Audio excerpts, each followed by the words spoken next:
Hello and welcome to all for yet another interesting webinar talk for our Nature Writing for Children webinar series brought to you by Azim Premji University. My name is Shashwat and I'm part of the School of Climate Change and Sustainability.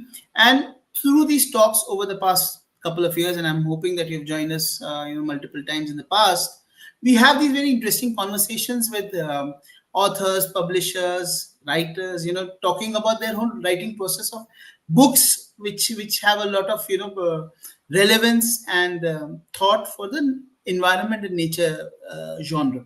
So today we are very lucky to have with us Siddhartha Sarma, who's a celebrated writer, a journalist from Northeast who has written these fascinating books in the Year of the Weeds, the Twilight Zone, the Grasshopper Run, and he has won numerous awards, including the Sahitya Academy Award for Children Literature, the Crossword Award, and numerous other awards and adulation. So today we are going to talk to him, delve deep into the writing process, learn more about the beautiful book that he wrote, The Year of the Weeds, and what inspired him and everything. So let's begin that conversation. So thank you so much, Siddharth, for joining us today. Thank you, Shashwat, for having me, and I'm happy to be here. Wonderful. So, without much ado, let's dive deep, bang into the wonderful book that we have today as our, the main book that we are talking about is, The Year of the Weeds. Starting very, you know, there's a beautiful Muria Gond song that you start the whole narrative with. In the banyan, in the banyan is the cat. In the people mircha cry. In the deep gully bhutu cry. In the Huntang spring is Kanyat Rai. Read them well. So just give us a whole feeling of the book. Where did this book come from? What inspired you to write this book? And this song, if you can begin with that, would be a fascinating tale, I'm sure. Thank you. So, this is a folk song from the Muria Gonds, who, at the time when this song was first recorded, in anthropological text, they used to live in eastern Chhattisgarh. So, this song was first recorded by Verrier Elvin, the great ethnologist, and the Rais mentioned in the song are the local gods. So because of the way in which the song is structured, you can understand that in each part of the landscape, in the tree, in the gully, in the in the spring, in the Hutang spring, which is the spring which is the core of the Muryagon's social life, at least in that part of the country. There is a god for every place, and in the banyan there is a cat who is not a god but belongs there. So it tries to merge the mundane with the supernatural and with the divine, and it gives a sense of how that there is the divine everywhere for them, and it takes very specific forms, and the idea is to understand they're there and to respect them. So that's where I wanted to place it there as an epigraph, because it works into the whole theme of the book about belongingness and about identity, and about how these local people, local communities understand their land the best. That's the general theme of the book. So yeah, very relevant because because of the work that he has done with Gons. Yeah, that's I agree. That's fascinating. So let's with the year of uh, year of the weeds. How did you think of the book? And of course the great struggle in Niyamgiri Hills and the Dongria Kondh kind of a thing was a thing. When did you really start think of penning a book like this on such a serious topic? Right. So, as a journalist, I have never really covered land rights movements on the ground. Occasionally, but not really as a specialist. But I have followed them uh, for a very long time. In the case of Niyamgiri, I have been following it since the mid 90s, when it was very sparsely reported, when issues like this were not given the kind of, well, they still aren't given the kind of coverage that they deserved. But at least you had writers like Sainath who were reporting on Odisha. So Nyongiri had received some coverage at that time, so I was aware of the thing. But it simmered and then it kind of went underground. 2013 is when it again erupted on national consciousness, if you can put it like that, because of the Supreme Court verdict. So I thought, of course, I knew, we all knew it was not the end. It's going to, come back, and the company is not going to give up. It's going to do other things. But I thought, here is a milestone. Here is something unprecedented. I thought I'd record that. But I also realized as I set out writing it that this is not just about Nyongiri, this is not just about Dongria Kondh. This could also be an opportunity to talk about how there is this large part of India, most of India, which is invisible, is vanished. It's not there in our mind space. It not only has it vanished, it has not been allowed to re-emerge. So we don't talk about it, we don't understand it, we don't reach out. So whenever we are made aware of it, because of land rights movements or because of violence by various forces, we are surprised, right? Oh, how did that happen? What is going on? So we shouldn't be surprised because we have forgotten about it. So I wanted to talk about all these issues, and I found an opportunity to bring all of it together in a fictional retelling of the Niyamgiri movement and its aftermath. That's where the story is. Fascinating. And if you talk about the history of movements in India, starting from Chipko to Silent Valley to various other movements across, some have been successes, the initial one at least, and subsequent ones. How how deeply impacted were you by this Niyamgiri, and was it because there was a iota of success in this thing is what inspired you to take up this topic and a book which lends itself to a rather positive outcome? So, if you look at the specifics of the Niyamgiri movement, everything that happened in the course of it, including the government's role, including the role of local law enforcement, the way in which the local leaders were treated, they were imprisoned, harassed, attacked, murdered, even. Uh, Everything that happened in it, the specific instances have happened in other land rights movements as well. The difference is in the Supreme Court verdict. So that's where it lies. And of course, the enormous length of time over which these things happen. You take another similar example in Tutukuri, where there was the Sterlite thing. Now, the moment when that company decided to shift their operations from Gujarat to Tutukuri, the local fishermen had actually blockaded the sea route. This was in the early 90s. And the massacre, that's what we call it, right? It is a massacre, which happened in 2016, is it? Or 17? So that's like, 2.5 decades, right? After that. But it's been simmering for the longest time. So, these things, they don't just happen suddenly. They take place over enormous lengths of time. The local people go through all these trials and tribulations, and it's the same story in every instance because the playbook is the same. Fascinating. And this is fairly obvious. Your journalistic leanings, how did that influence the narrative of the book for that matter?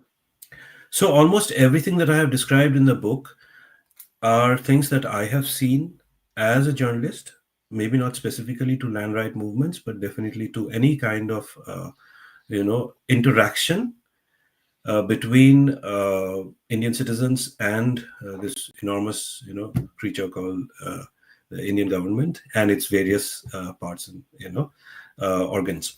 So every single character in it is either a composite or an individual representation of people that I have met on the field. Every single incident is either a complete recreation of what I have observed or what other colleagues of mine have observed.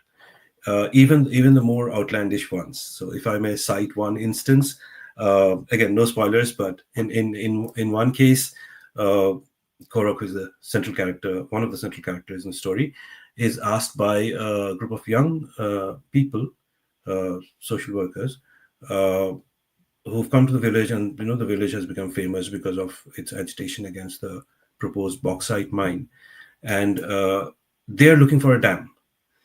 So they ask him like, "Where's the dam?" He says, "I don't know about a dam, but there is a bauxite mine that's going to happen over there." So that actually really happened. It might sound completely absurd, completely surreal, but it actually happened to a colleague of mine in a different setting in the south. So all of them Fascinating. are based on real events. Fascinating. You know, I wanted to just get your, now you have spoken about Korok. I wanted to know, how did you build these characters? Bishta is there, Maji is there. Did you make a character sketch of them? How did you paint them? Ghosh is a very interesting and, important character in the whole narrative. Yes.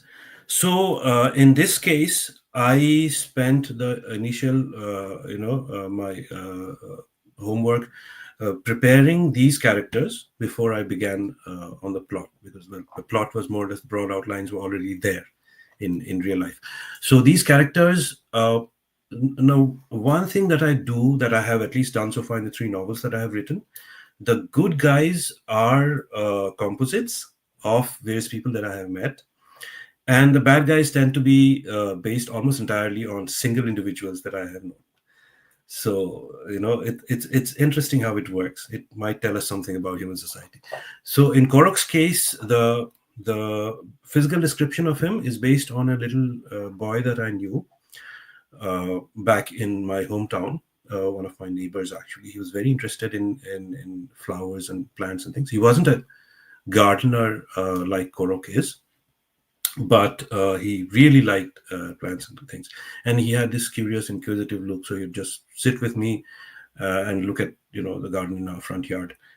So I was reminded of that young boy, and his he was very quiet and very still. So I had that little kid in mind when I was writing it, and the rest of it is based on various people that I have seen. Um, Maji is again your standard headman from a village with a lot of experience in dealing with the government and with bureaucracy, because of which he has no illusions about the Sarkar, as they call it, and its machinations. Ghosh is again interesting. I think I spent a lot of time off all the characters. Ghosh is the one on which I spent the second highest amount of time. Anshita, which is the other central character, is the character on which I spent the most amount of time, because I really wanted to present some ideas through her.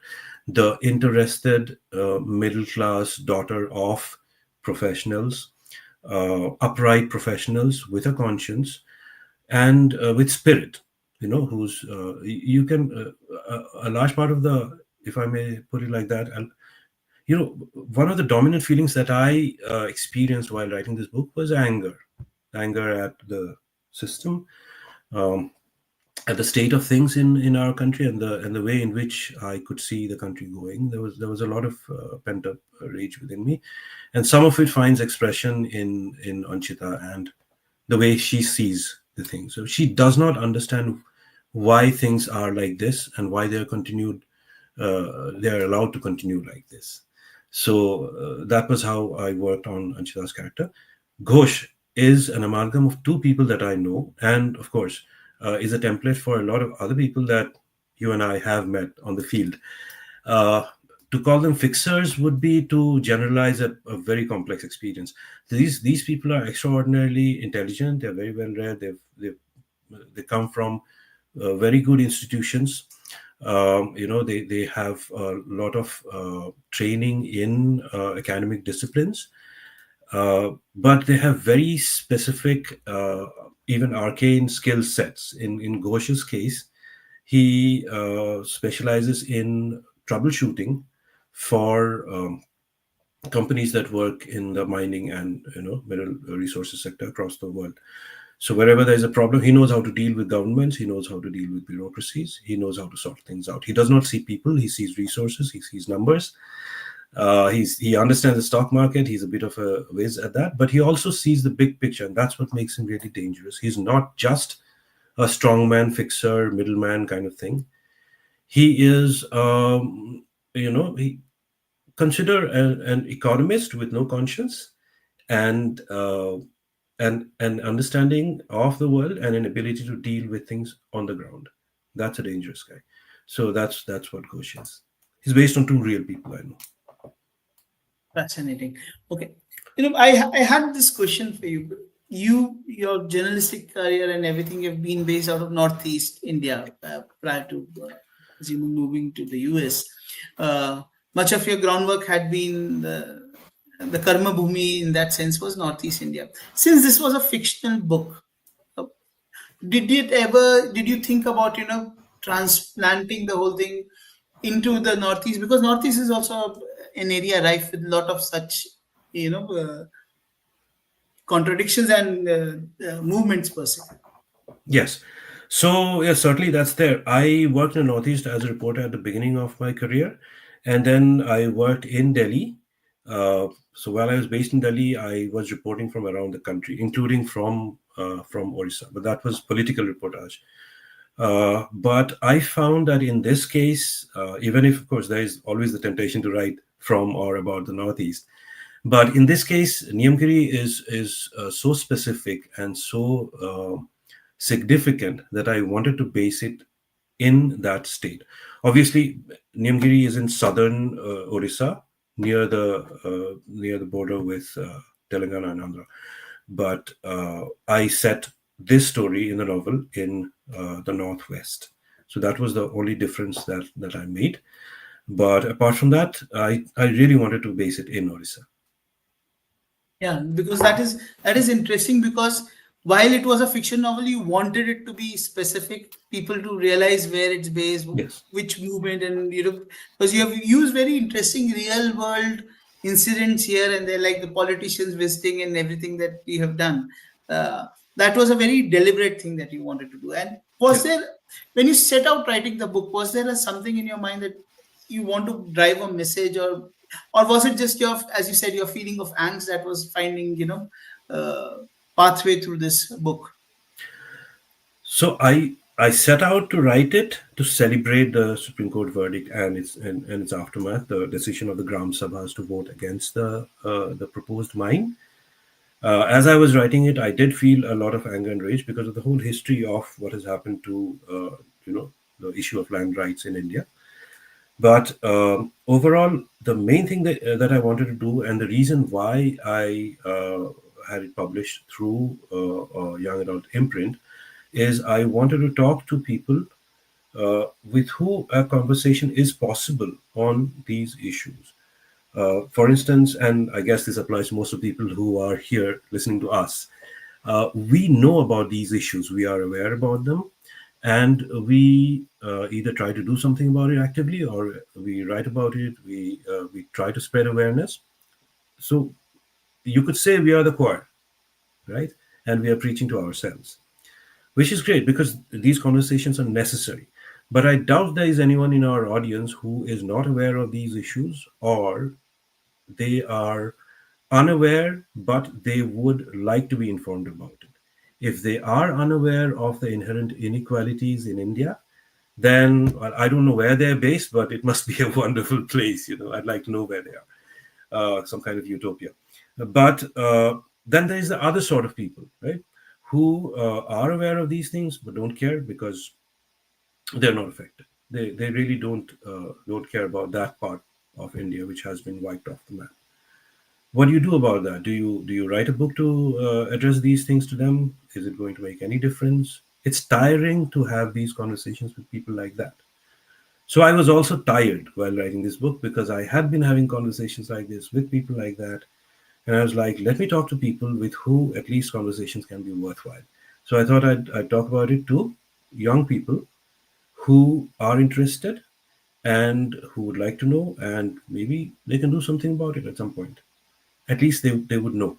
So this book is meant to start conversations with young people about the India about which they should know a lot more than they have been told of. I had one thing. How much time did it take for you to get this book, pen this book, write this book, and what was the kind of timelines that you do? And were there any hesitations that when you pitched this book to publishers and all, was there any hesitation in their minds about bringing such a book out, which is very subtly critical of the way the system functions in India? Yes. Oh no, I have never had any uh, hesitation from any of my publishers. I've always been lucky when it comes to pitching books to them. In this case, I pitched it to Duckbill, and they encouraged me to go ahead with it. In fact, it took me a longer time than I expected to write it, because you could call it writer's block, you could call it general sense of displacement or whatever, but there were large breaks while writing it. So it took me quite a few years. I started writing in 2013, I finished in 2017. Inexcusable. It was Duckbill and Shiny from Duckbill who encouraged me to write, and also said that they would stand by and wait for it. They were very patient about it. But it was a great experience, and uh, they really know how books for young adults are written. So the guidance that I get from them is invaluable. So that was the process. I should have written it much quicker than I did. So how much time did it take? Overall, if you actually count the time that I spent writing it, maybe about 10 months, but the total duration was 4 years. So yeah, you do the math. Fascinating. But there's a question here right now by one of our viewers, Venkat Raghavan Srinivasan. How many drafts did you write, and how did the manuscript change from draft to draft? Right. So what I do, and this I guess is where we talk about the process. So I write what I call inserts. So I write incidents which are connected to each other in the broader story, but not necessarily sequentially. So I don't write chapter one and then two and so on and so forth. I usually write chapter one that sets the pace and the theme, and that also helps me find the theme music in my head, because it's very important for me to have a theme music playing while I write this. Uh, so I wrote chapter one, and then I moved on to one or two political sections, and then I went back to chapter three and four, and so on and so forth. And then what I do is I insert them where they are required. So that's what I did. I usually make one draft. Oh, Uh, and fascinating.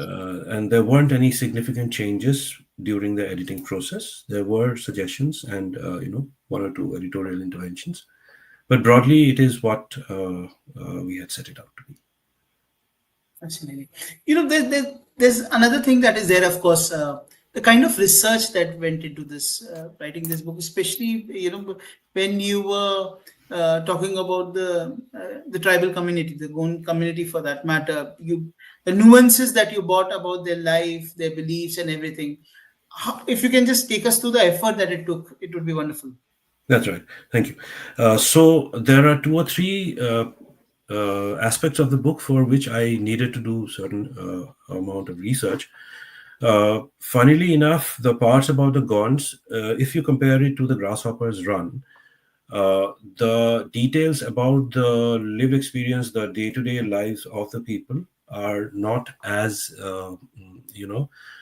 as extensive as the Grasshoppers Run was. 55,000 words, that was the word count for Year of the Weeds. And it was political fiction, right? So there was only so much that I could put in about the daily lives of people. I put in some cultural aspects of it which were connected to the land, connected to the forest, the sacred hill, um, the place where burials happened. All of them were extremely necessary for the plot. But apart from that, I did not need to do a lot of research on the Gonds in particular, because although this story is set around them, it's not a story about Gonds. It's a story about the India that has disappeared. So I did not have to do a lot of research on them apart from what I knew already in my general reading about them. The research that I actually did was on the real life company which is involved in Niyamgiri. As it turned out, I did a deep dive into it.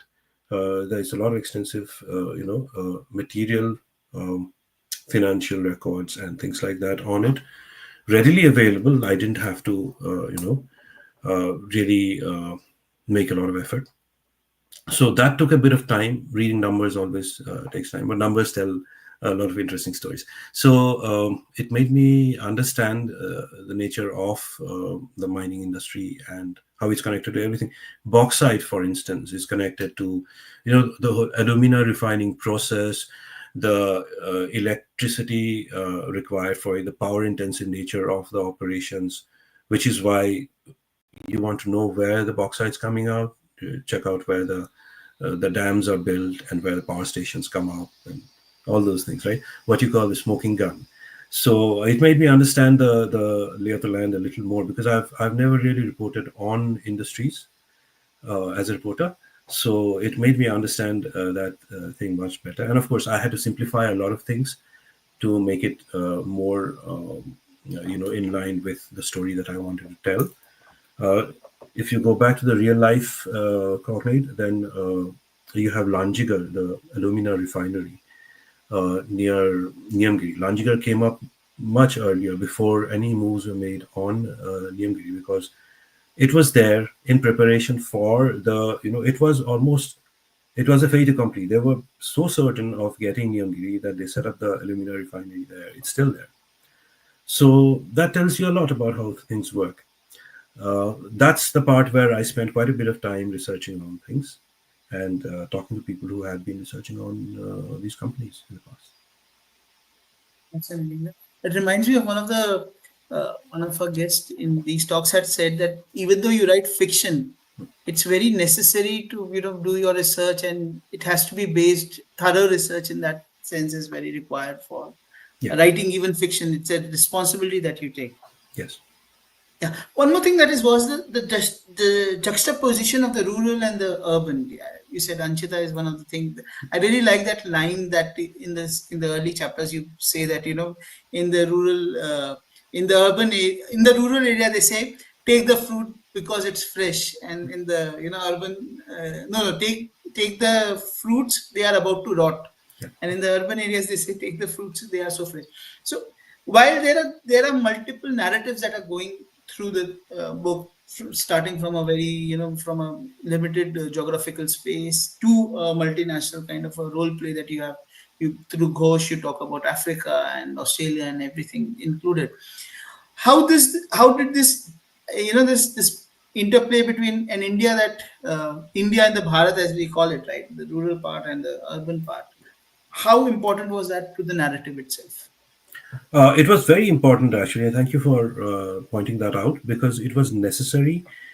Anchita is also important not just for her role in the story, but as a character to introduce the reader to this life that's happening in this village and the set of villages around the sacred hill.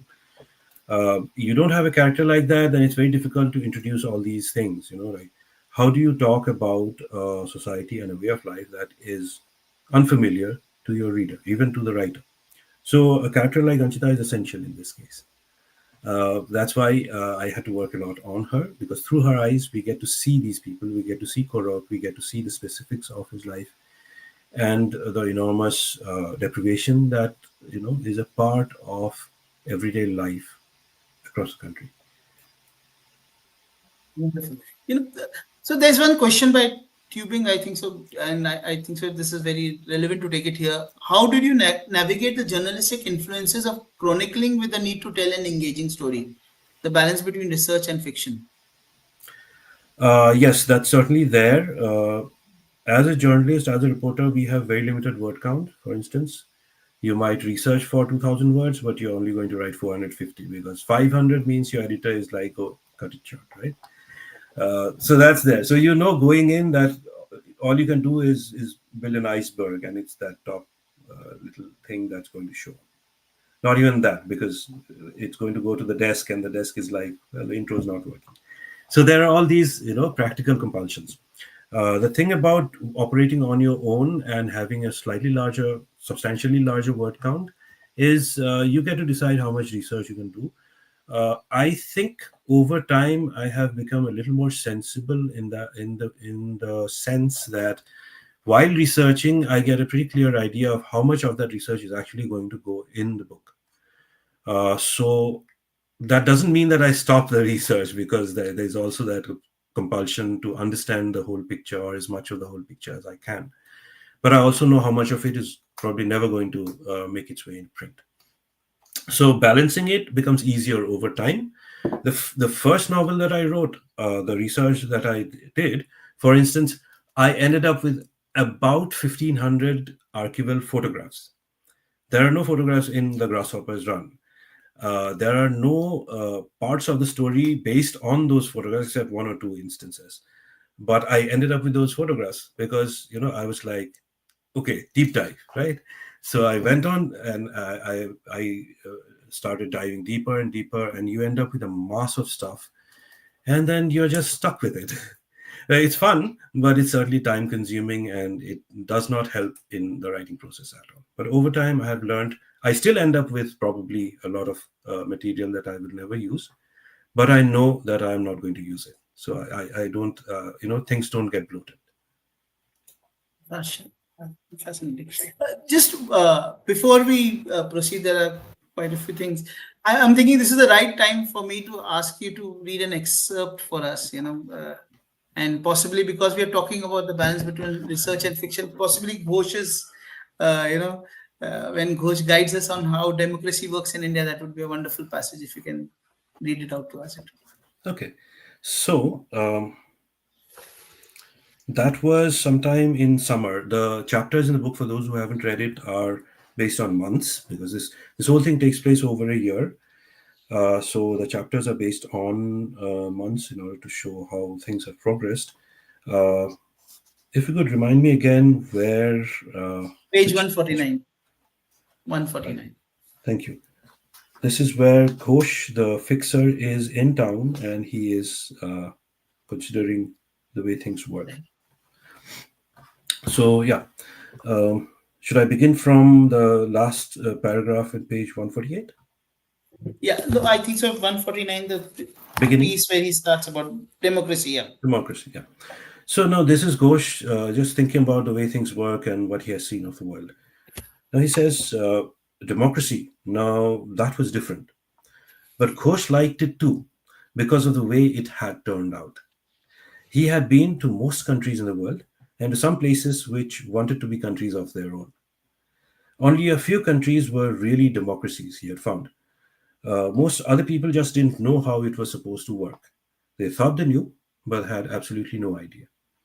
In India, people had been given the right to vote, and they lined up and did just that when they were asked to. Did it make any difference? People were told democracy meant they ruled, and they were very happy about it. But they thought that was all there was to it, that being in a democracy just meant lining up and voting. That citizens of a democracy had rights, duties, and responsibilities, that being in a democracy meant more than just voting in elections was not something that most people thought of. So, if I may just pause for a bit. So, this last section where I was talking about rights, duties, and responsibilities, when I talk about duties and when I assume our founding fathers were talking about duties in the Constitution, they didn't mean duties in the sense that certain ruling classes today talk about it or preach about it to Indian citizens.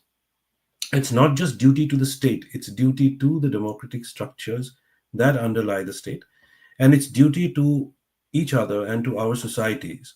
So, this thing about constant vigilance, that the role and responsibility of the citizen begins and does not end, but actually begins after voting and continues every day in every aspect of public life.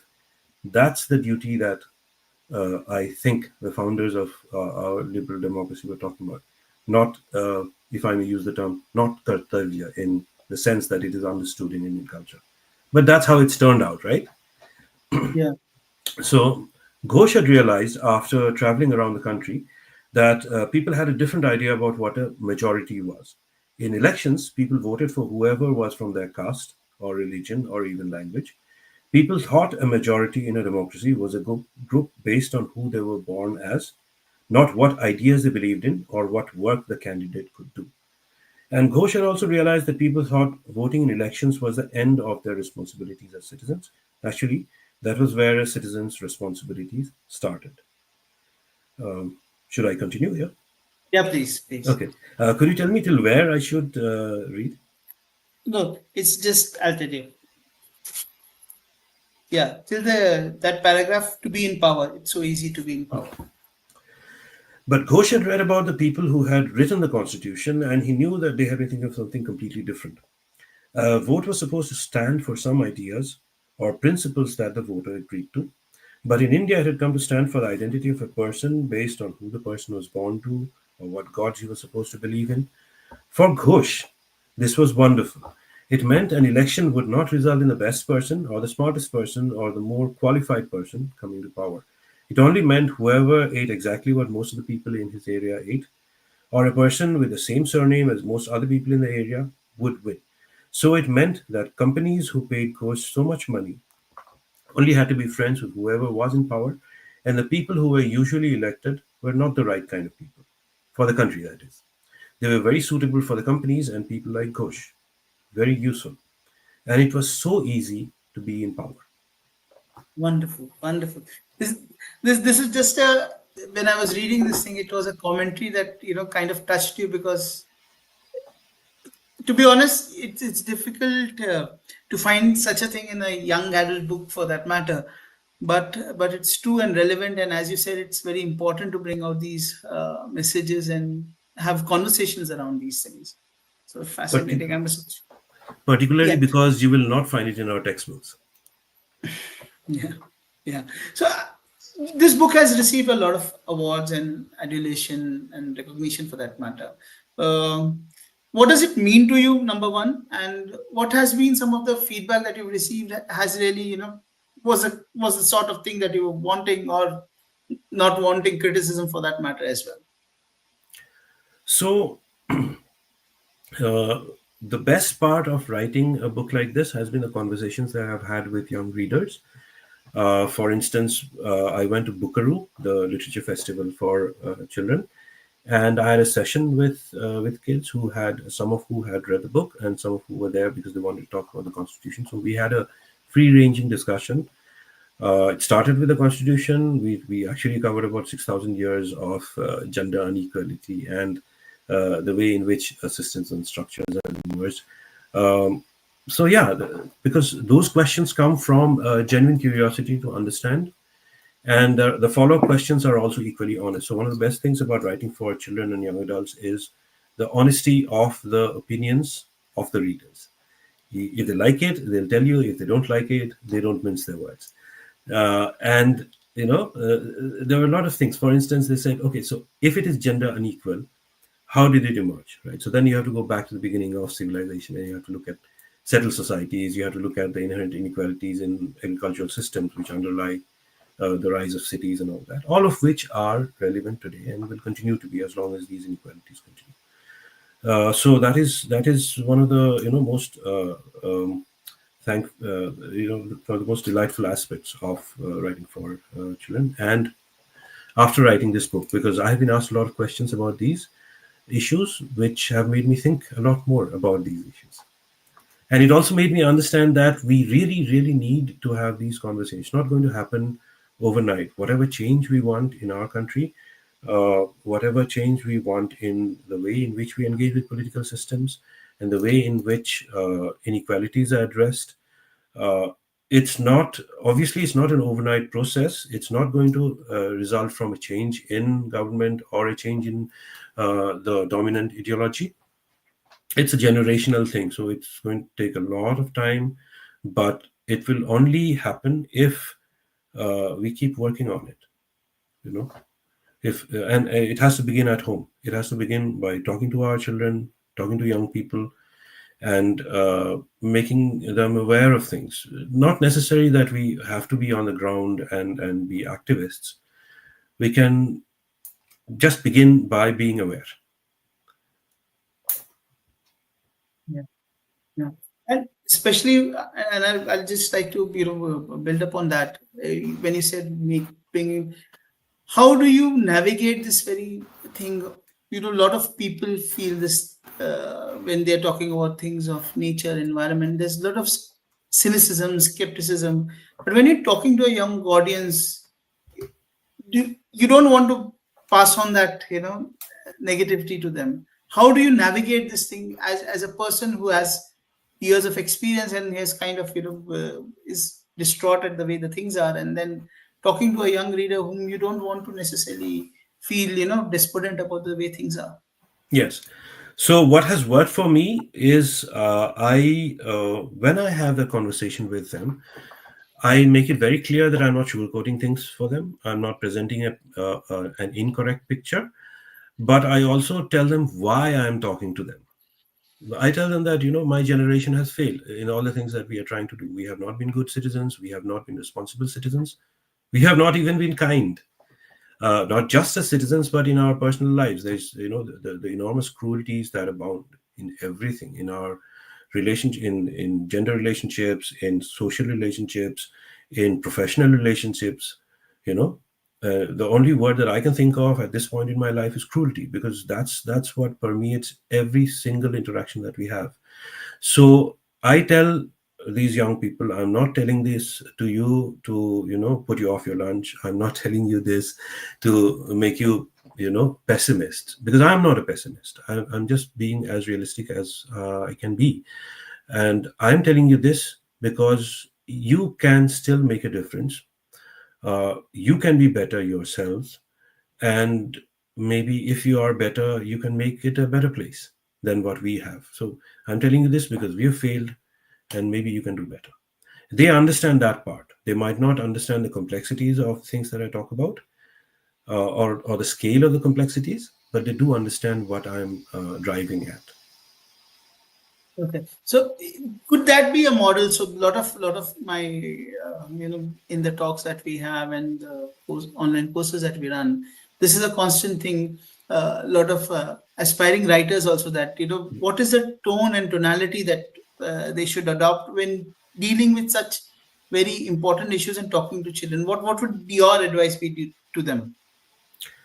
Uh, to be steady, to be calm, to be realistic, to make it interesting, because you can still make a thing as realistic as possible and interesting. Obviously, the real world is endlessly fascinating. To not maybe not inundate them with details at the beginning, but gradually enter into the details, to make things as comprehensible as possible. But that's a task for any writer, for any audience, for any age group. So yeah, I think realism, but not to either sugarcoat it or to be alarmist, and to give them a sense of agency. Why am I giving you this information? Because I think you can do something about it. They understand. Otherwise, it's just a textbook for them. Yeah. The tonality should not be didactic in that sense. We are not preaching them. It's like a mea culpa, as you're saying. Exactly. The other thing that I really, really wish we do as classrooms, as families, is everything, every aspect of our lives and every aspect of the fiction that we consume has to be political. It does not mean politicized. There is a clear distinction between the two. But everything has to be political, and everything is. So, we should not make it a four-letter word. In India, particularly the middle class, we don't have political discussions. We didn't have. We still don't. So we raise engineers, we raise doctors, but we don't talk about politics at home. And here we are. Because then, in the absence of that, in the absence of social awareness, what you have. Okay, let me go back to a few steps here. I have always believed, and I'm sure Shashwat, you would agree. I have always believed that you can't be politically aware before you are self-aware, socially aware, and emotionally aware. Right? Until you are, mature and grown up and understand the world and understand society and understand yourself, politics will just be a football game for you. My team versus your team, which is the attitude of most senior citizens today who have suddenly become politically aware overnight, right? The WhatsApp University Trump. That's a problem, because you have to begin with an understanding of the world. You have to begin with an understanding of its inequalities, how you have benefited from it, your own flaws, before you start dealing with politics. So every conversation is, and now in these circumstances, every conversation is political. Every fiction that we consume is political. So we should not shy away from political conversations. Otherwise, in the absence of that, you have just these two aspirations in India. One, of course, you grow up, you get a job, and then you either escape the country or you escape into gated society and shut the gates and forget about the rest of India outside. There is no solution to this until we start talking politics. Okay, okay. Yeah, that's something that is one that I think so is a very relevant message to all of us. We shy away from such topics that we are wary of ruffling feathers in that sense. That is something. So let me ask you a personal question. Is there your kids? Are there an, audience for you? A lot of people talk about finding their first set of readers and they bounce their ideas with them. Is that a process that you do as well? My kids are very small, so at the moment, I'm just introducing them to nature. Okay. Uh, so you could say level one, but we'll get there from nature to systems, people. We are on the way, but they're very young. The younger one, for So instance, is 2 years old. So I yeah. currently I'm So introducing him to ants. so my question in that brief is there a test audience kind of a thing that you do? Is there a small set of people that you reach out to? Is there friends of whom you trust and whose opinions matter to you? Is that a process that you do or? No, I haven't done that yet, but that's a good idea actually. I will think about it. No, I don't. If you haven't done and you're pretty successful in that sense, so I don't think so that is required at your end, I would say. Yeah, but that is interesting, and I'm sure it helps. For instance, in my first two novels, I didn't storyboard.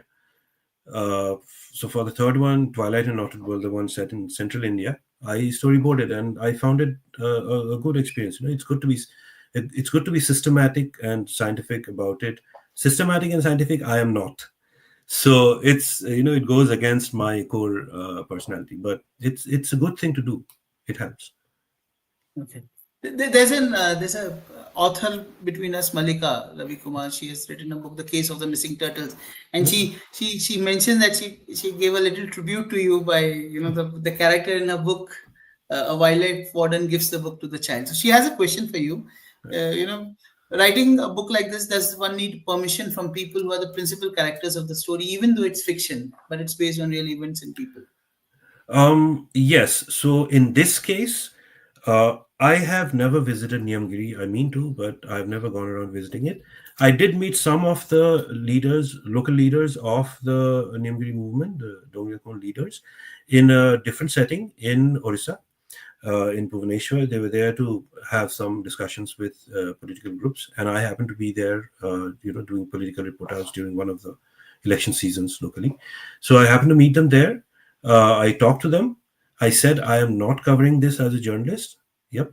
But at some point, I'd like to write about you. So they were okay with everything. I'm sure they did not understand why someone would like to write about a thing that's actually happening. But I did tell them that I would write about it. So whenever possible, I do mention it. Yeah, I do. Sometimes I do. The bad guys, like these two people on who Ghosh is based, I didn't ask their permission, but I'm sure they know about it by now. Um, and I'm sure you couldn't even ask the politicians who have kind of featured in the book as well. You Oh, couldn't ask them.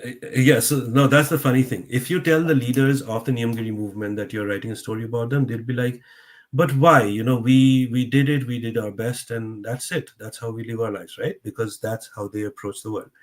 You ask a politician, "I'm going to write a novel and I'm going to feature you in it." They'll say, "What's a novel?"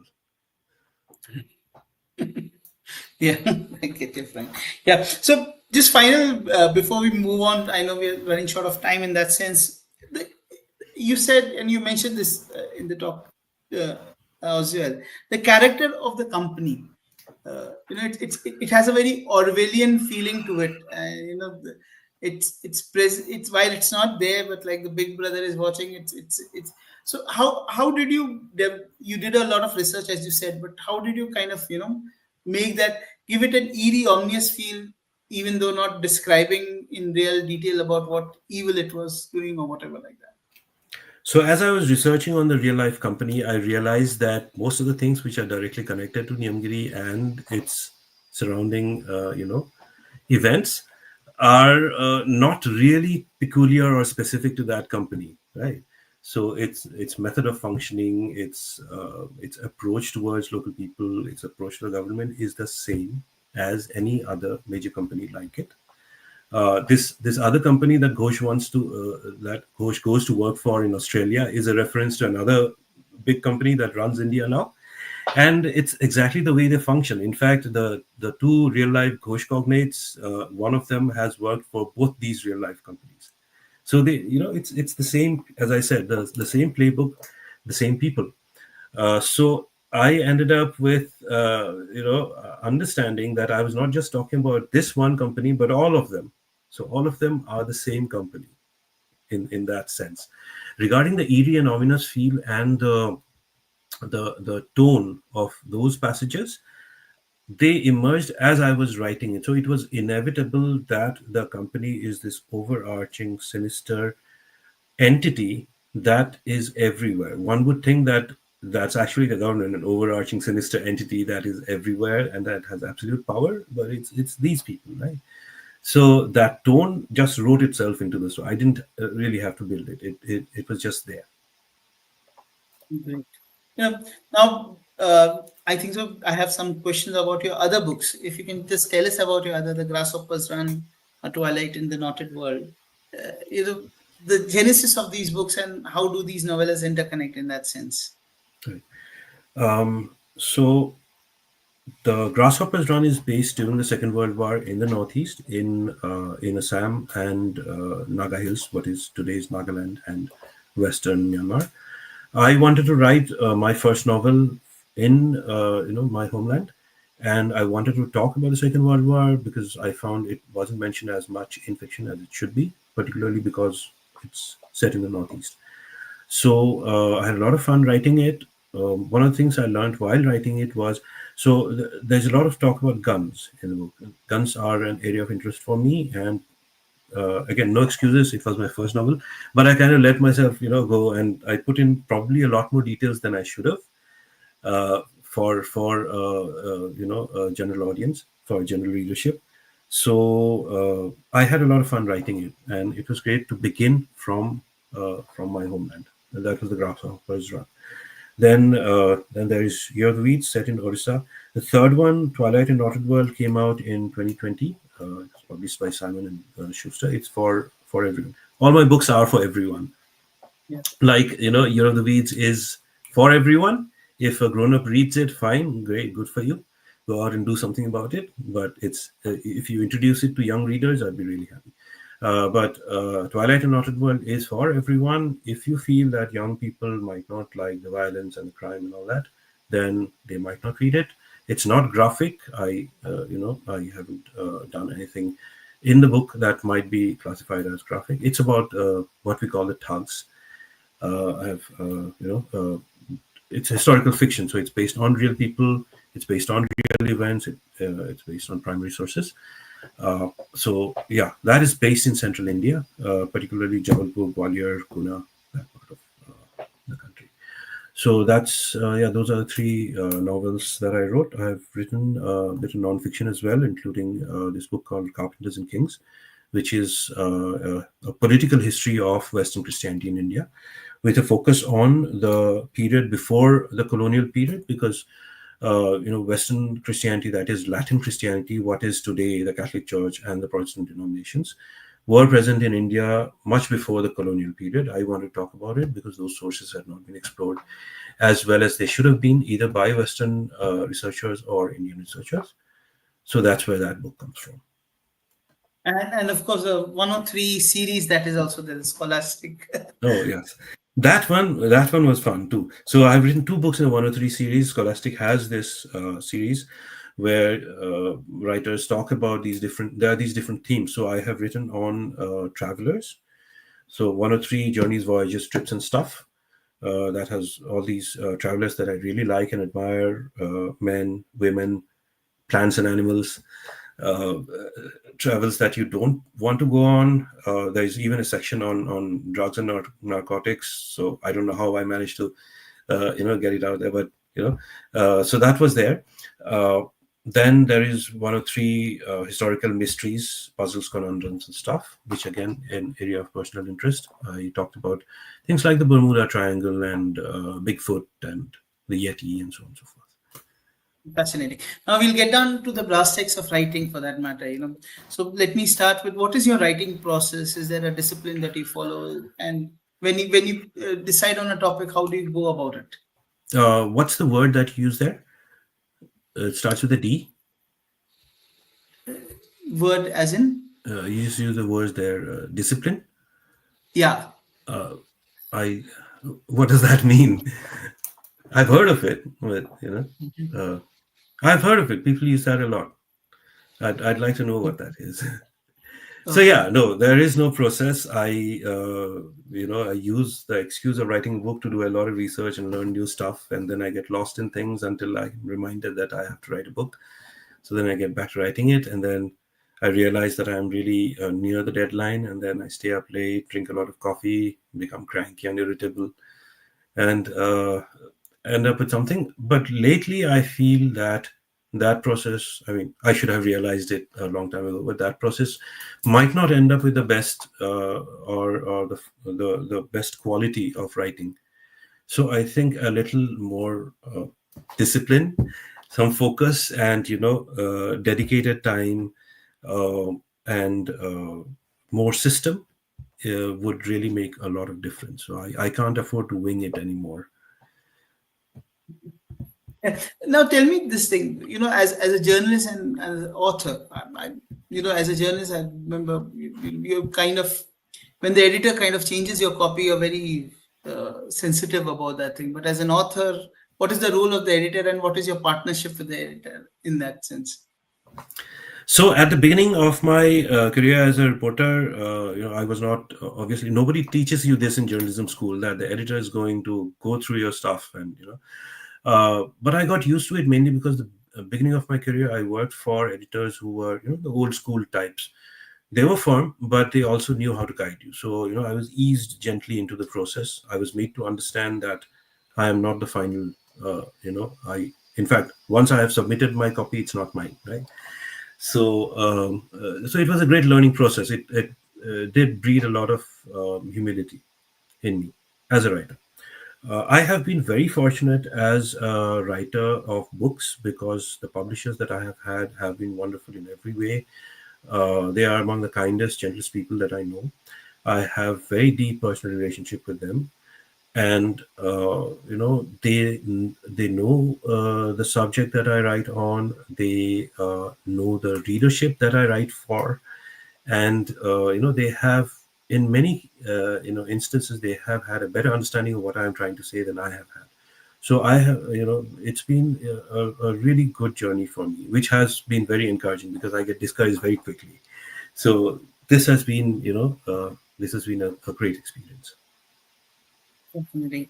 You know, how do you deal with, and touched upon this is the writer's block. Is how do you deal with and a lot of my viewers would be very interesting to know that thing that, the way you said your book took years to kind of bring it to table, but I'm sure there's an experience that you have, now that won't be a case with you. So how, So in this specific case, the writer's block was triggered by political events. So I started writing it, then you know, somebody was put up as a potential candidate for the prime minister's post from a major party, and I had been in that state in India a long time ago when the riots happened.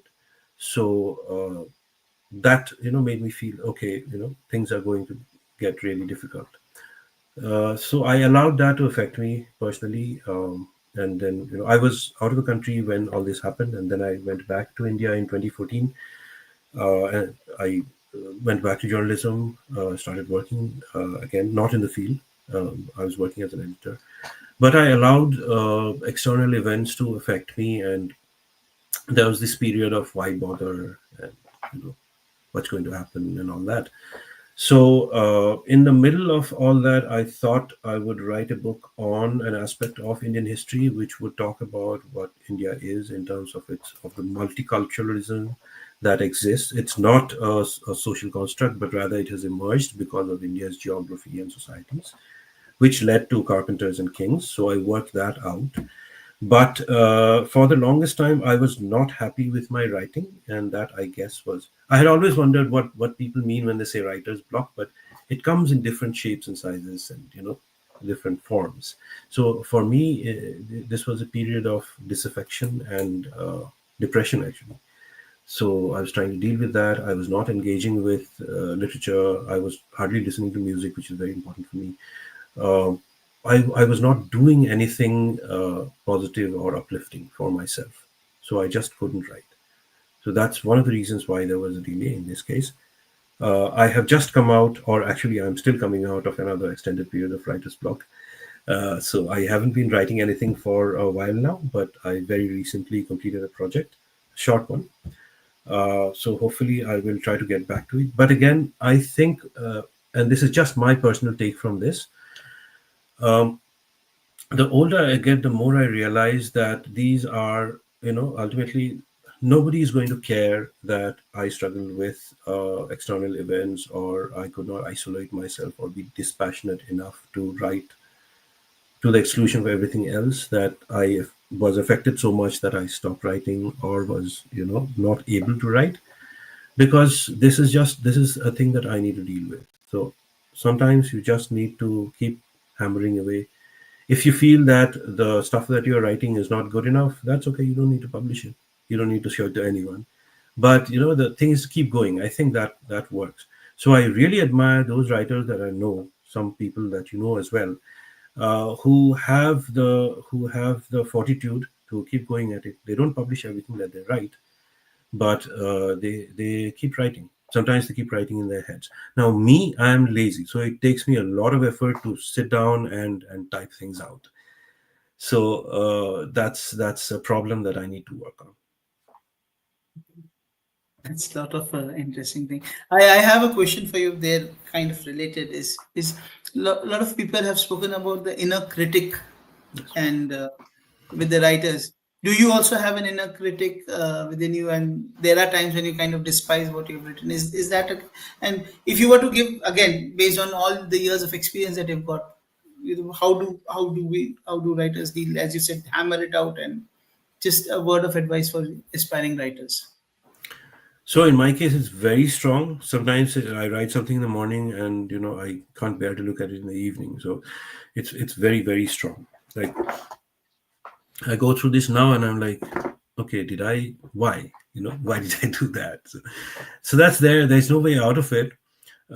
I think one should come to a provisional understanding with oneself that at some point you have to hand it over and wish it the best of luck, and just stand by and see if you can try to do it better the next time.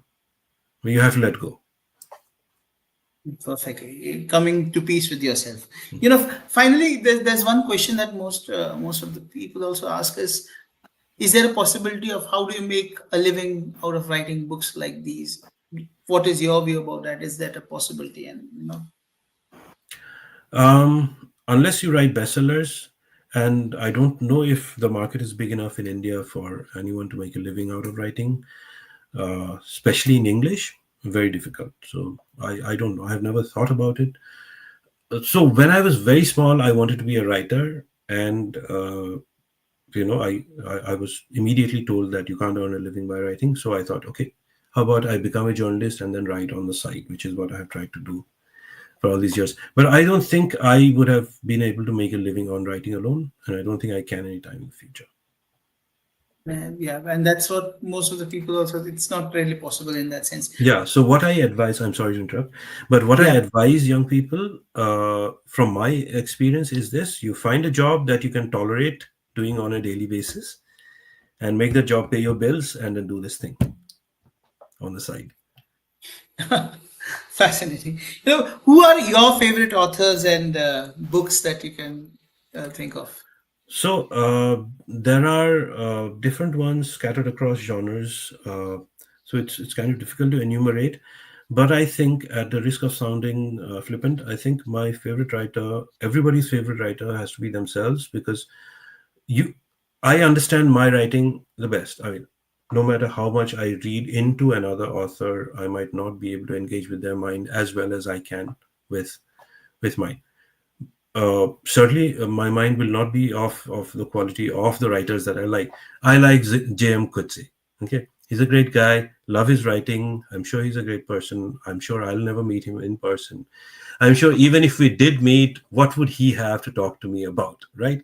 But I love his writing. Favorite writer?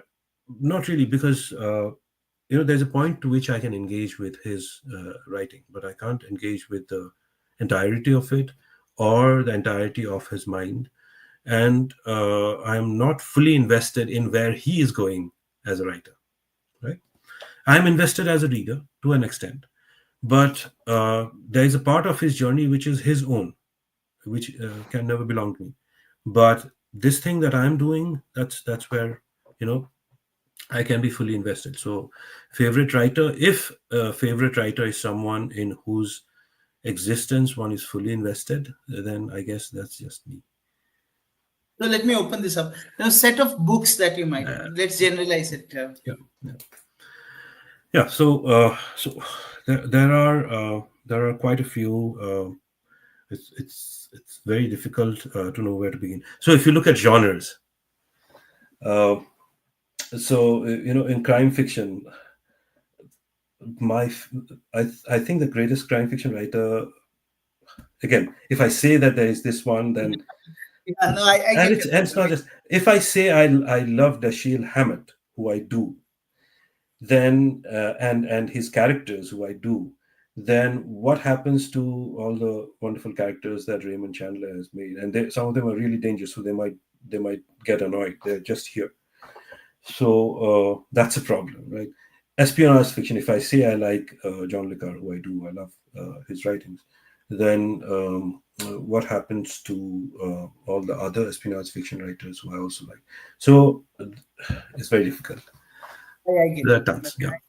Yeah, I won't persist on that thing. Now let just tell us what is it that we can expect from you now. What is some things that you're working, some projects, and I hope it won't take as long as the other books have taken. Right? I hope they don't. I would like to write another young adult fiction at some point very soon. I'll have to think about it. I have been looking at current political events. I've been trying to see what kind of story speaks to me. So I'm working on it. I'm thinking about it, and what I can assure you is, when I decide to write a book this time, I will, as you mentioned, not take as long. I have learned my lesson. Uh, in terms of other things, in terms of non-fiction, there are a few areas in which I have been researching, particularly Indic religions. I have not studied them formally. I have recently written a book on temple in India. So I do not know when that is going to come out or if it will, but that's an area that I have been reading up lately. Uh, and in terms of fiction for general readers, again, I would like to write something based in India, based on society or a related aspect of it. Again, I'm still looking at things. I'm keeping my options open here. But I would certainly write. I will try to be more productive in the near future. Where I am going from here, I am chasing all these areas of interest that I have, and I believe my reading has improved a little bit in terms of comprehension. So I think now I'm able to read a little more dense subject matter and understand them better than I used to. But I think that's a normal, natural process for all of us. Fascinating. Okay, so my final thing is a word of advice for all our aspiring writers. So imagine this: you're going to a younger self, and all the learnings, and what would those learnings be? Um, what I would tell my younger self in terms of writing is, don't waste your time. Write. Don't find excuses to not write, and stop being lazy, which is something that I can tell myself right now as well. Um, what I would tell a young person today is, don't give in to this temptation to publish. Take your time. If you are interested in quality, take your time. If you want to publish because you think it's cool to do, go ahead, do it. That's your call. But if you want to, if you want your books to have some quality, and if you want to keep improving with each successive book, then don't look to publish immediately. Just go out, experience the world, because there are these three stages that I have. When I talk about writing, I have always talked about these three stages. The first is to read as much as possible. You read 1,000 books, maybe you get the kernel of one idea for a short passage in a small novel, right? 1,000 books is a random number, but to read extensively and to write as much as possible. But you begin by writing for yourself, and then the biggest thing is to go out, experience the world, to live, and then you get perspective. Um, because otherwise, you might get the words, you might get the sentence structures and the plot lines, but depth and value and meaning, which is what I think all art should aspire towards, that you can only get from experience. So you don't need to wait till you're 50, but maybe go out and live a little bit, and then see if you want to write some more. Don't try to publish as soon as you can, and take your time. That's just what I would advise. If you have a different path, then sure, go ahead. Yeah. So when you said write for yourself, journaling, do you have these journals with you which are unpublished things which you never see the light of the day kind of thing? So I am a profoundly lazy person, which, as I mentioned, it's very difficult for me to sit down and put in hours. So I have been writing in my head for the longest time. Everything for me is me experiencing it and me describing it to myself as I experience it right now. As I am talking to Shashwat, there is a part of me which is describing me talking to you. So that is a constant process, and I think a lot of people do it all the time. I guess that's the closest that I can come to journaling. I have come to, so I've never really written. After I entered reporting, I became even more paranoid than I was, and I didn't want to write down any of my innermost thoughts or views and all that. Um, but yeah, if you want to do that, starting a diary is a great process. But even otherwise, having this constant inner conversation, monologue, dialogue, if I don't know what you call it, I think that's very essential, not just for writers, I think for everyone, and it has helped me a lot. Fascinating. On that note, thank you so much, Siddharth, for joining us today and for this very candid conversation. That there were parts where considering the fact that you're such a favorite of so many people that I've been speaking to over the period of time, and you yourself are ready to kind of look at your own processes. So that's very interesting, and that kind of shows that we are all constantly learning as we move ahead in life. It's not one destination, but a kind of a journey. So thank you so much for your time. And Thank you very much, Shashwat, for having me and for your questions and for patiently listening. And I had told you before we started that if I go off on a rant, then please, watch out for it, because I do tend to do that. But thank you very much for this conversation. it was very fascinating and interesting. So to all our readers, to all those who have joined us or who are going to watch this video, I'm sure you're going to glean a lot of interesting things out of that. And of course, The Year of the Weeds is a fascinating book that I